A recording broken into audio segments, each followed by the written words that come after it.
maalinta qaran ee 18 May oo ku beegan sanad guuradii 12aad ee la soo noqoshada qarannimada Jamhuuriyadda Soomaaliland taasoo ay dadka Soomaaliland 18 May 1991 ay ku yagleeleen dawladnimad madax bannaan oo maanta 12 jirsatay iyadoo ay saldhig u tahay heshiis midnimo deganaansho iyo dad kareer Soomaaliland oo ku midoobay dawladnimo taasoo ay ka go'day wixii Soomaaliya la isku oran jiray isla markaana ay madax bannaanaatay boqolaal ka mid ah shacabweynaha ku dhaqan degmada Qoruluguda gobolka Buuhoodle ayaa cudud taageero ballaaran ay ku weyneynayeen maalinta qaran ee 18 May ku soo bandhigay jidadka kala duwan ee degmada Qorulugud waxaana kala qayb galay mas'uuliyiinta degmada Qorulugud maayir ku-xigeenka degmada Buuhoodle saraakiisha ciidanka kala duwan ee booliska iyo militariga ee ku sugan jiidda Qorulugud shacabweynaha ku dhaqan degmada Qoruluguda gobolka Buuhoodle ayaa wadooyinka waaweyn ee degmada ku soo maray socod luga waxaana iskugu soo biyashubteen fagaaraha khayriyada ee degmada Qorulugud halkaas oo ay mas'uuliyiinta degmada Qorulugud oo ugu horeeyo gudoomiyaha degmada Qorulugud Maxamed Cumar Faarax iyo sidoo kale maayir ku-xigeenka degmada Buuhoodle Mustafa Cabdi Anyaale iyo sidoo kale qaar kamid ah xildhibaanada golaha deegaanka degmada Buuhoodle taliyaha ciidamada booliska ee qaybta degmada Qorulugud iyo mas'uuliyiin kale ayaa halkaas kala hadlay dadkii iskugu soo baxay xuska maalinta qaran ee 18 May waxayna ku dheeraadeen muhiimadda iyo mudnaanta ay leedahay maalintan qaran ee 18 May waxaana kamid ah hadaladoodii maanta waxaynu xafladeeda diyaarinay labayso guuradii la soo noqodka Jamhuuriyadda Soomaaliland ee aynu gaar isu taagnay ee aynu ka soo noqonay wixii ay la isku oran jiray Soomaaliya ee aynu ku biiray 60kii markaynu qaadanay gobonimada inagu xorriyadeennii qaadanay dadweynaha reer Qorulugud ee ilaa saaka ilaa xalayta u ciyaarayay waxaan leeyahay aad iyo aad baad u mahadsantihiin wasiirka arrimaha gudaha madaxweynaha Jamhuuriyadda Soomaaliland waxaa idinka sidaa salaan ballaaran oo ku saabsan munaasabadda May baan idinka sidaa ka gudooma 12 guurada ka soo wareegtay 1991kii aynu la soo noqonnay qarannimadeennii ee aynu ka soo goonay waddankii la odhan jiray Soomaaliya waxaan leeyahay farxadda waa guul waxaan leeyahay dadka hor taagan iska fasaxa Soomaaliland way cadaysatay warkeeda 32 sanadood bay warkeeda hadalkeedu halkaas uu marayay waxaanu leenahay sii daaya Soomaaliland qarannimadeeda u sii daaya annagu waanu isaqoonsannay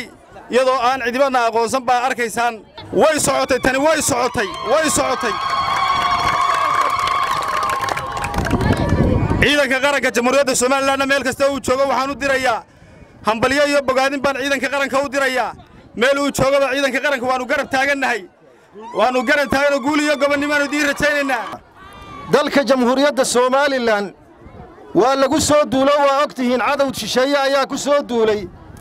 dadweynihii reer Soomaaliland qaar kamidana waa khaldeen oo maskaxdoodii baa la khalday waxaynu ilaahay weydiisanaynaa horta kuwa inagu soo duulay in ilaahay inaga qabto kuwa maskaxdooda wax lagu shubay reer Soomaalilandna ilaahay ka soo celiyo oo wax wanaagsan iyo dantooda ilaahay tusayaynu ilaahay weydiisanaynaa waxaan kaloo idin farayaa nabadgelyadu waa muqaddas nabadgelyadu waa nolosha qaybta ugu horeysa haddaan nabadgelyo jirin wax nolol oo jira ma jiraan nabadgelyada ha la ilaaliyo ciidamada Soomaaliland meel kasta ay joogaan ciidamada Soomaaliland waxay naga mudan yihiin mahad bay naga mudan yihiin waa waxaanu ku fadhino waa waxaanu salka ku hayno ilaahay baa noo dhiibay waanu sugaynaa wixii ilaahayna siiyo dhan waanu sugaynaa waa la idin ictiraaf uma baahnin imaka annaga baa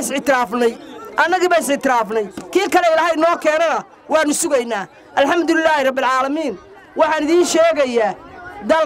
dalka waa la wada leeyahay dadkuna waa wada yaallaa haddii dalka la wada leeyahay in la ishambeeyo ayaa fiican in la isdhowtaabaa fiican degmada Qorulugud gobolka Buuhoodle annagoo eedeediya ilaa xalayna dabaaldega aanu ku jiray waxaan haddana salaam ballaaran u dirayaa ummadda Soomaaliland meel ay joogtaba wixii damiir leh ee Soomaaliland ku abtirsanaya waxaanu leenahay hal la joojiyo arrinka shaqaaqada ee gudaha Soomaaliland ka soconaya maamul waxaan iyo mas'uul baladoonaya maamul waxaan iyo mas-uul baan la doonayaa annagu ictiraafka cindigan ku haysanaa caddaan iyo madowba waanu cayaarayaa qolo ma doonayna qaraaraadis baanu nahay qabiil ma doonayna qaraaraadis baanu nahay mudane madaxweyne waxaan halkan taageero buuxda uga muujinaynaa maanta ciidamada qaranka jamhuuriyadda Soomaaliland ee ku sugan gobolka Sool waxaan leeyahay idinka mooyaane maanta cid kale oo adduunku eegaya ma jirto kuwa loo baqayana ma tihidin kuwa ku filan baatiin saanad ku filan haysta cudud ku filan haysta annaguna way idin garab taagana hadaan shacabka jamhuuriyadda Soomaaliland meel kasta aanu joogno kumu iman xadxadashe xinjir baa u qubato waa loo xadaal galay marka dadkii naga horeeyay ayaa u dhintay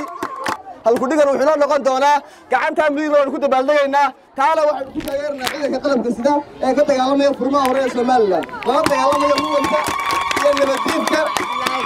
iyo nabadiidka Soomaaliland kuwaas oo aan leenahay ciidanka jamhuuriyadda Soomaaliland waxay idin rajaynaynaa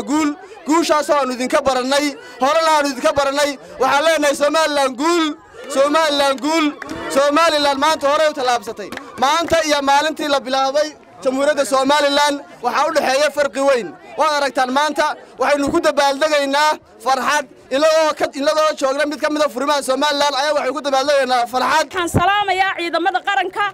ee aan halka ku fadhino jiida hore jooga difaaca haya ayaan halka ka salaamayaa ciidamada qaranka nooca yihiin mid sare iyo mid hoose iyo mid booliska iyo mid madaxa iyo mid mijaar dhammaan waan salaamayaa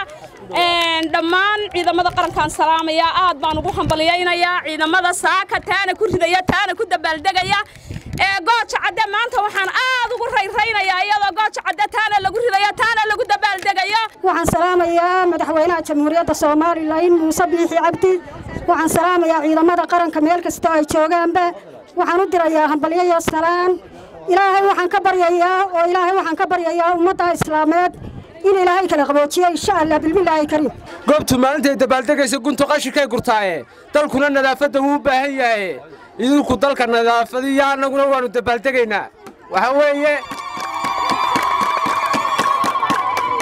weeye degmada Qorlugud baanu joognaa si nabada oo xasilooniyo oo kalsooni aanu qadiyadayada iyo qarannimadayadaba u muujinay ayaa la igi Ducaale Bukhari wararka telefishinka sahan degmada Qorlugud ee gobolka Buhoodle